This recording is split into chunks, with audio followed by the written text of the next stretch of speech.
There is a principle of the first gear and second gear and onward. Your car works by this principle as most moving machines. Science works by it, but most believers are not aware that this has a spiritual application that can change your life.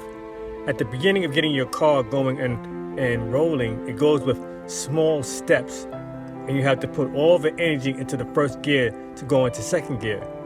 Then as it starts rolling faster, it goes from second into third gear without much energy. First step, start with the most energy. Start with you and Yah. The first step is crucial. Put your energy and focus to make this change.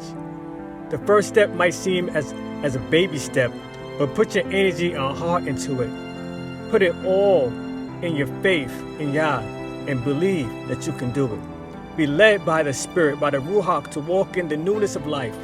Focus on the first step of love, repentance, and forgiveness. This is the beginning of victory, living the super life of Yah. Shift into first gear, and soon you will be cruising. Shalom, shalom.